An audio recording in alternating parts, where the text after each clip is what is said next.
I got an email from the management, and they basically asked me if I wanted to go down and audition for them, you know? And a couple of weeks later, you know, I just learned a bunch of songs and went to LA.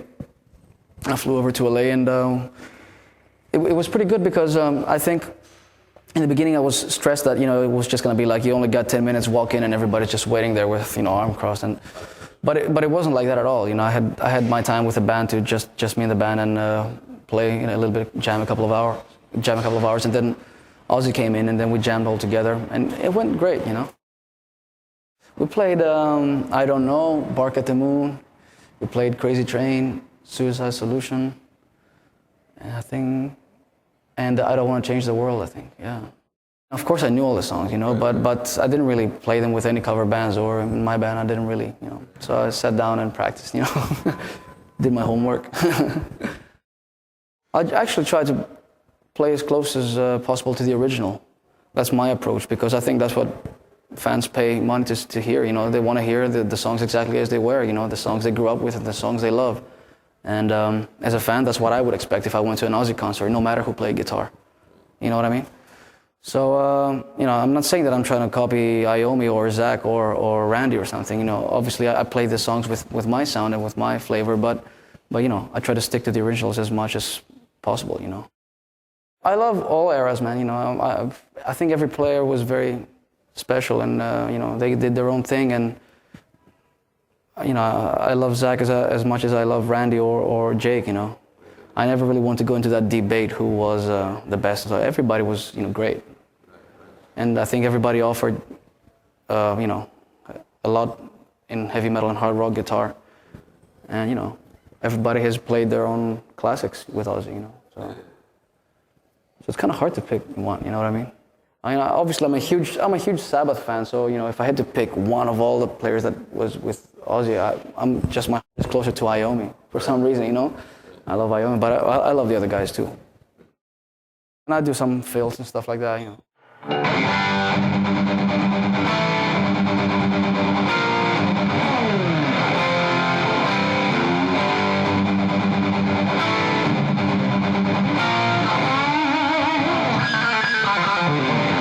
You gotta keep close to the classics, you know. You can't really, what are you gonna do, you know? Yeah, obviously you can do like your own, you can put in your little thing in there, you know, but the riff is the riff. I get in the mode at that moment, you know, just like, yeah, I think this is the song now. We're not a fucking cover band, you know. The man is right next to me, and I'm fucking, yeah, I have to play it as it is, you know. I can't fuck around with it, you know. That's one of my favorites.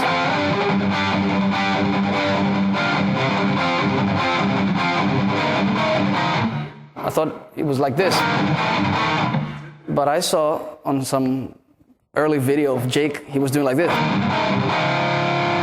So that's there for you.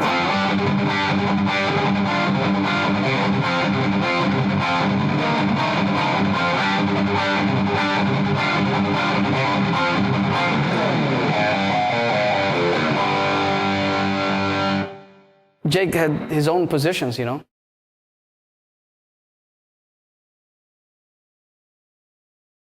Well, believe it or not, the guy that got me into playing guitar was Peter Frampton, because my dad had this Frampton Comes Alive vinyl at home. When I heard this Do You Feel Like We Do with Talkbox, the guitar sounded like a robot. So I said to my dad, you know, I want a guitar, you know, and that's how I got started with it. But, you know, growing up, I listened to a lot, you know, a lot of other guitar players, you know. I listened to everybody from Hendrix and Page to David Gilmour to the Shredders, you know, like Yngwie is one of my favorites. You know, had a big impact on me, and Paul Gilbert, I love that guy. And, you know, and then, you know, from the classic rocker guys, you know, I would say Schenker and Gary Moore and Uli Roth are, you know, the guys that I really love. Tony Iommi is also one of my favorites, you know. One of the first songs I ever learned was Sweetly, Sabbath, you know, so.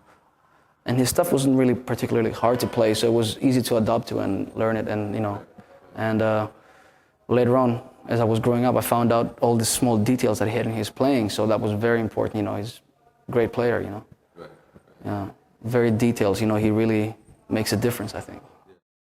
He's mainly jamming on the blues pentatonic scales, but there's so many little things in there that he does that, you know, you really need to pay attention, you know, to kind of like do it, you know. So I love that about Iommi.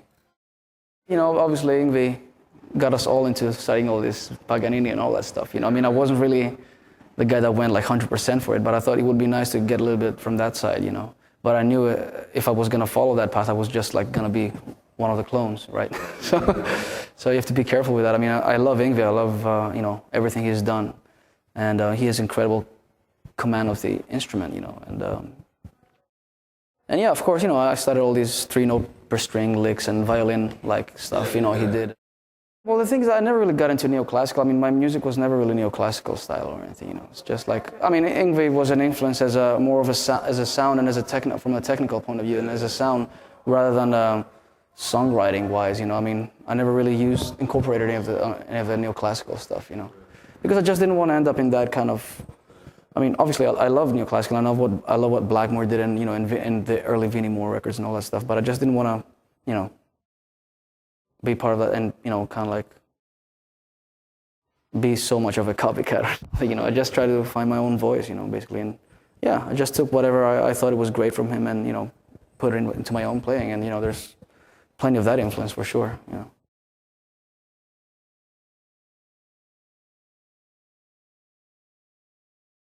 Yeah, I mean, I worked on a little bit of everything. You know, I just want to also, I practice a lot on simple stuff like even like vibrato or just the normal blues licks, and also, you know, on the speed picking stuff and all that stuff.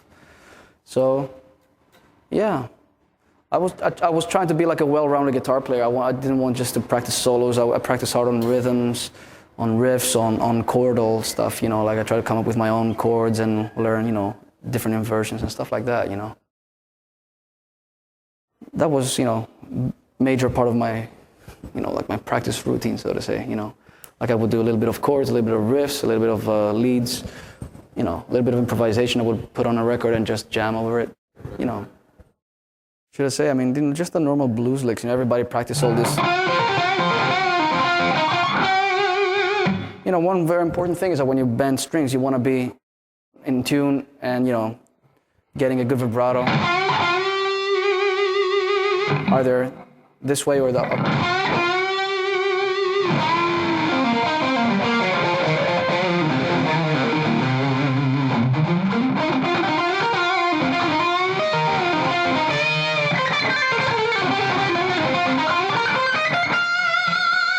You know, so just being able to control, you know, each tone, you know, and each note.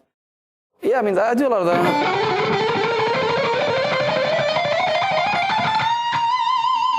That's definitely all that Yngwie stuff.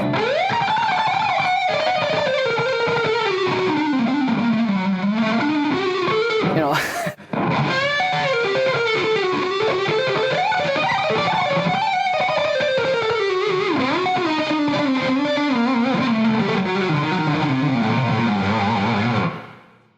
Harmonic minor, you know.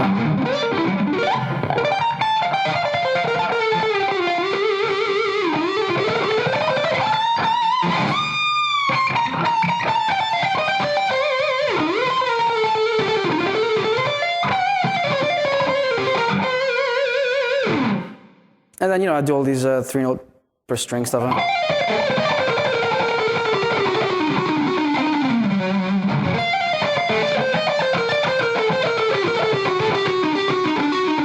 All alternate picking, you know.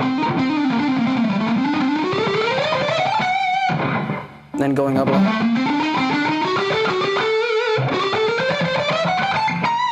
Basically playing, you know, learning the scales and each position, and then kind of like lock it in together, you know.